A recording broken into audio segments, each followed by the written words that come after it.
Nagbabala ang PHIVOLCS sa nakamamatay na uson na ibinubuga ng Bulkang Mayon.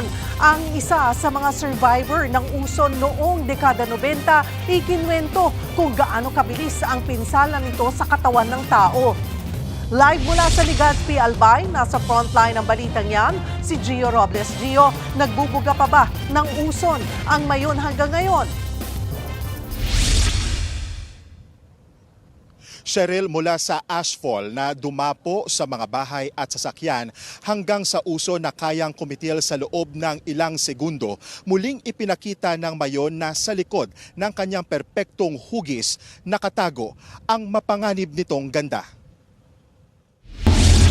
Makapal na usok mula sa bunganga ng Mayon ang bumungad sa mga albayanon pasado alas 7 ng umaga kanina. Sa bahagi ng Santo Domingo, makikita ang puting usok na tila dumadaos-dos sa dalisdis ng bulkan. Pero ayon sa PHIVOLCS, hindi yan ordinaryong usok. Paliwanag ni PHIVOLCS Director Teresito Bacolcol, ang makikita sa video ay ang tinatawag na uson o pyroclastic density current. So ito yung lava dome natin sa taas nag-collapse and ito yung na-produce niya, yung uson na ito. Yung uson ay parang avalanche yan ng pinaghalo-halong maiinit na abo, bato at gas. Fast moving ito and can reach as fast as hundreds of kilometers per hour. Simula pa kahapon nang mamonitor ang uson na nakuhanan sa mga larawang ito pasado alas 8 kagabi. Sa araw, puti ang itsura nito pero sa gabi, ito ay nagliliyab at nagbabaga na parang apoy. Dagdag pa ni Bacolcol, hindi lang nakakapaso ang uson. Kaya rin itong sunugin at tunawin ang anumang matamaan nito gaya noong 1993 kung saan nasawi ang higit 70 residente matapos tamaan ng uson. Isa sa mga nakaligtas ang nooy 24 years old na si Arnulfo Arias, residente ng Barangay Matanag sa Legazpi. 58 years old na siya ngayon pero bakas pa ang mga third-degree burn na iniwan ng uson sa iba't ibang bahagi ng kanyang katawan. Nagtatanim daw siya noon sa may paanan ng bulkan nang biglang nabalot ng usok at abo ang paligid. Bali, nangyari po yun, mag-aalauna po ata yun ng hapon. Bigla na lang po na may narinig akong parang bumabagsak bang mga buhangin. Sobrang bilis po. Segundo lang.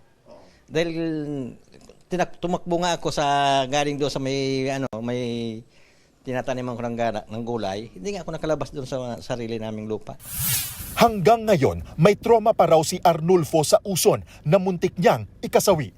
Wala man lang. Kahit nga warning man lang ba? Kahit sinyalis na mag-ano yung bulkan. Wala talaga.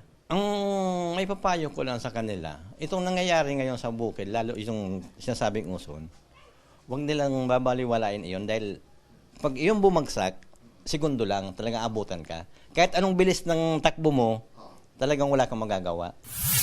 Dahil sa aktibidad ng bulkan, nagkaroon ng manipis na ashfall sa mga bayan ng Anislag, Bakakay, Kamalig, Daraga, Legazpi City at Ligao City kanina. Sa ilang barangay sa bayan ng Kamalig, nakuhanan ang epekto ng pag-ulan ng asupre na kumapit sa mga kabahayan, kotse at mga pananim.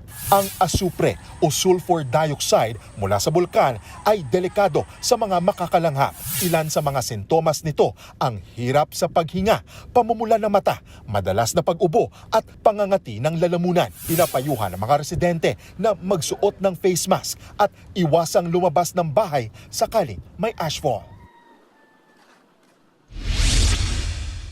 Cheryl, personal na nag-ikot kanina si DSWD Secretary Rex Gatchalian sa ilang evacuation center dito sa probinsya ng Albay. Siniguro ng kalihim na hindi lang sapat kundi sobra-sobra pa ang mga nakapreposisyon na relief pack para sa mga bakwit. Sa ngayon may 144,000 na mga relief pack na nakahandang ipamahagi. Bukod pa yan dito sa 100,000 na mga relief packs na padating mula sa Maynila at sa Cebu. Sa ngayon, nasa 1,000 families na ang inilikas na mga nakatira sa loob ng 6-kilometer permanent danger zone ng Mayon, katumbas yan ng higit sa 3,000 mga residente. Cheryl, balik sa iyo. Maraming salamat at mag-iingat kayo dyan, Gio Robles. Mga kapatid, Cheryl Cosing po.